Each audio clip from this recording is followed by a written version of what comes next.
it, Sam? Okay. Watch live. So go ahead, guys. All right. Jennifer, congratulations on a really impressive win. Is that how you expected the fight to go? Thank you. I didn't know that it was going to end that early. I, was hoping to do a little bit more striking and then, maybe work on all the things that we have been working on in this camp because I've had a really good fight camp. So, I wanted to show all of that, but anything can happen in a fight, and so the opportunity presented itself. So I took it. Would you say that going to the Olympics, in a sense, it's a big occasion, there's a lot at stake, you're representing your country, kind of prepares you for these kind of occasions? Yes, I mean, the Olympics, that was the biggest and the largest stage that I've ever performed at, so it definitely gave me the experience as far as, the big lights and all the pressure. So for me, the mental game and just relaxing myself is a big part. That's also part of my training camp, especially the last week leading up to the fight. So, whether it's a club show or if it's, just or a big show, I still go through the same process. So that way the venues can change, but my method and the process, it remains the same. Are you all in on MMA now? Yes, my focus is MMA. Not working on Wall Street anymore? None of that? No. Was that a hard job? Was that a hard job to leave?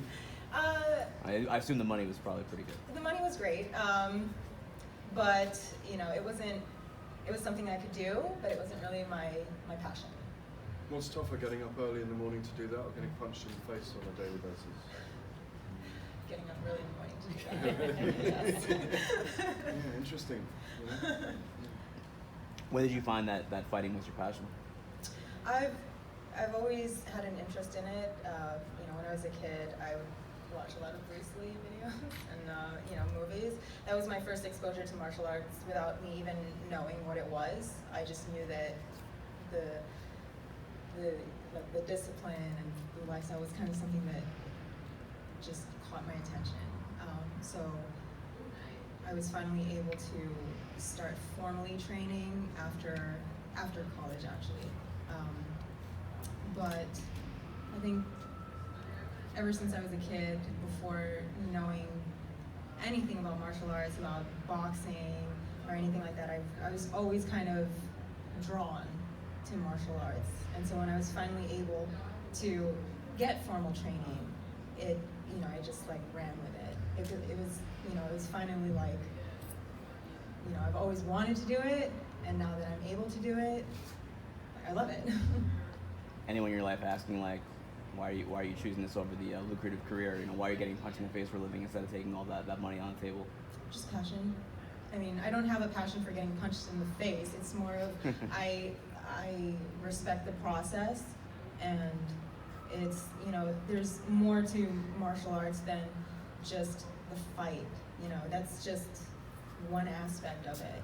So I'm passionate about the lifestyle, about learning, about building character. So those are the aspects of martial arts that I'm drawn to. So that's where my passion goes.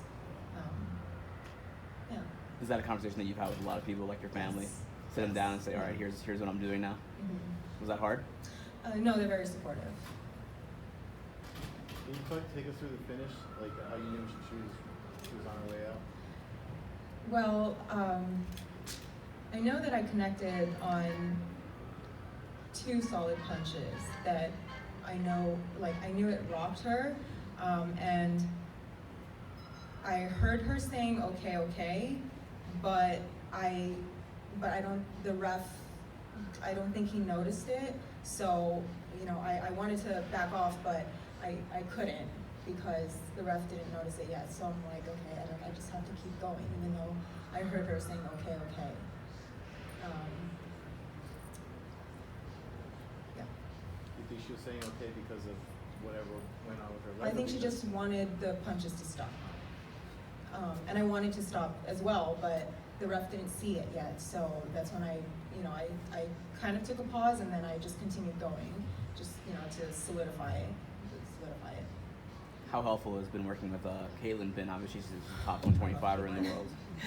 I love Caitlin. It's been amazing. This fight camp, you know, I have amazing coaches, my training partners. You know, I'm incredibly grateful to them. They've really helped me out so much.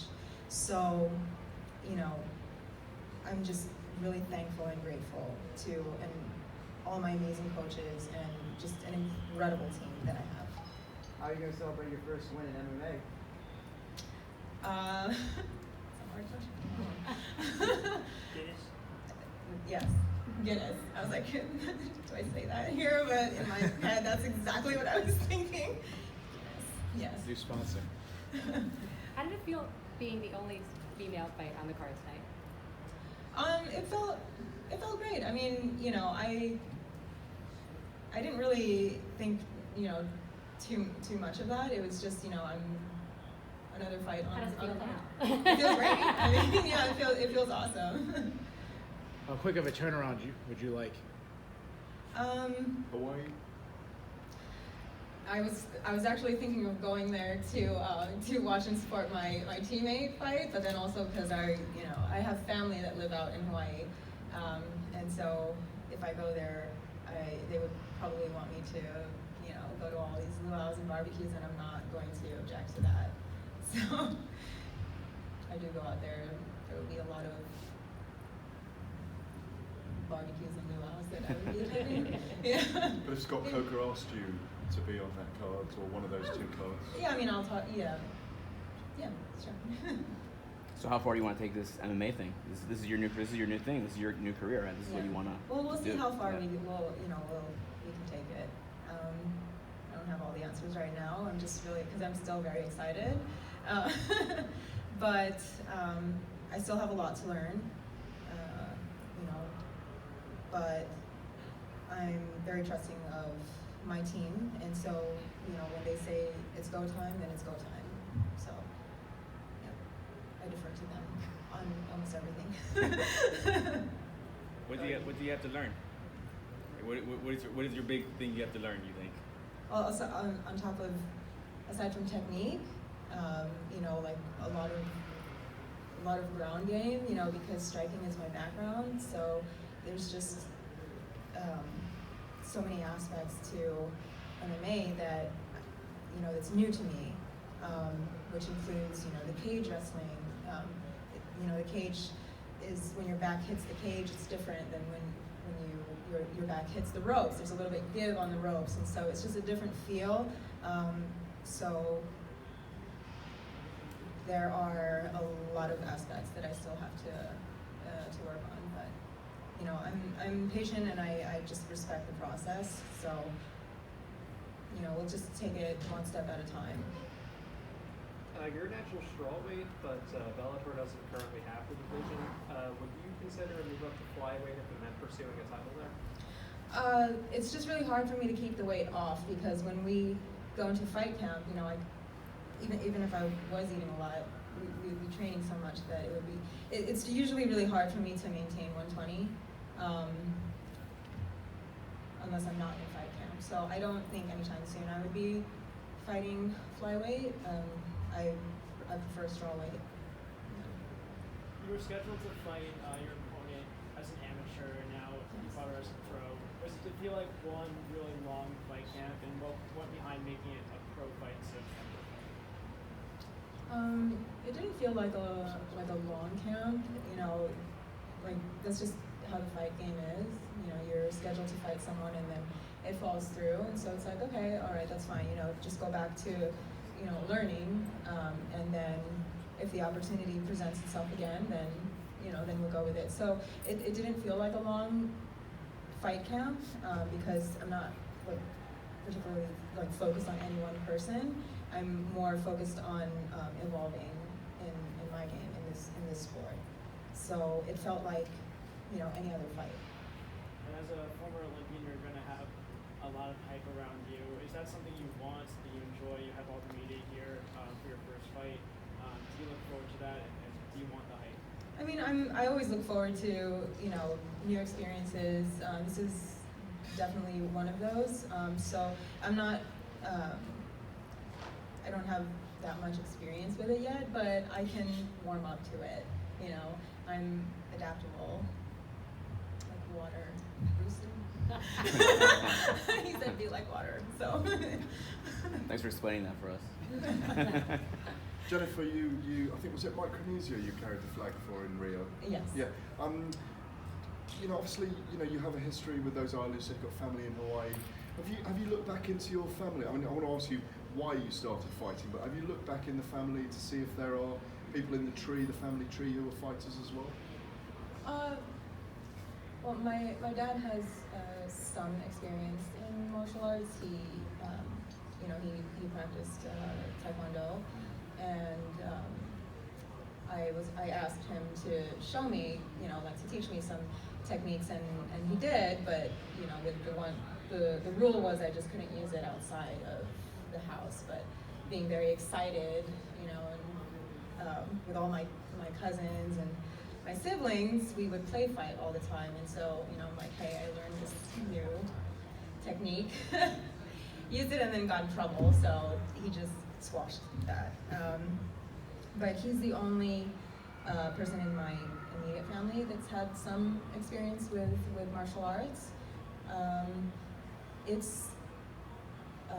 They're trying to develop organized sports, and they've recently become a member of AIBA, which is the International Boxing Association. So that was as of 2014. And so ever since they became a member, you know, they recruited me and asked me to, you know, to represent the country. So they're trying to grow the program, and with a focus in boxing. As far as any other martial arts, I think I'm not in Micronesia, I'm not aware that they're trying to grow any of those programs, but I know for boxing they definitely are. And will you work to try and, you know, having been in the Olympics, do you think kind of MMA deserves to be in the Olympics at some point as well? Would you like to see women's MMA in it first of all? I mean, I'd definitely like to see all martial arts as an Olympic sport. It's, you know, there's a lot of politics and financial decisions behind these, you know, those sports before they even get approved. I know that Muay Thai is on the list as a potential Olympic sport.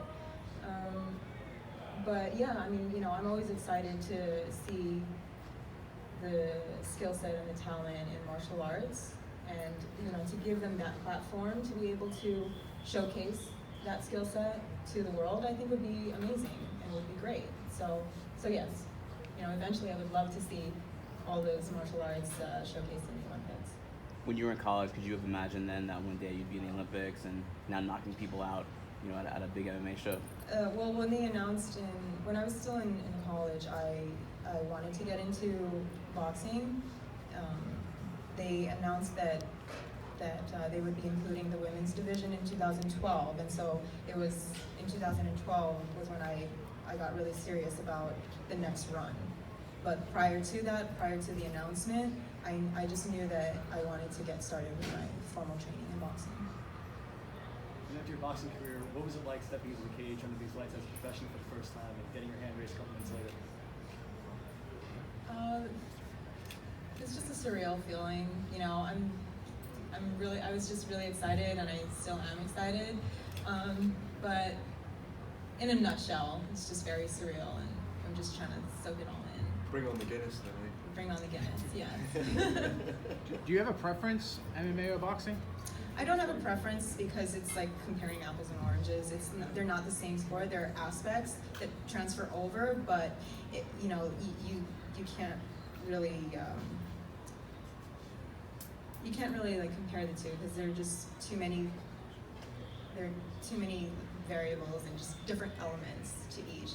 And you know, in boxing, I know that it's, you know, you can have that purist mentality in boxing. In MMA, because you're including so many different disciplines, you can't really focus on a purist mentality, whether it's boxing, taekwondo, jiu-jitsu. There's that transition in between disciplines that you have to take into consideration. So that's kind of, you know, my stance on that. I love them both. Yeah. Good. Thank you very much. Thank you. Awesome. Thank you so much for having me.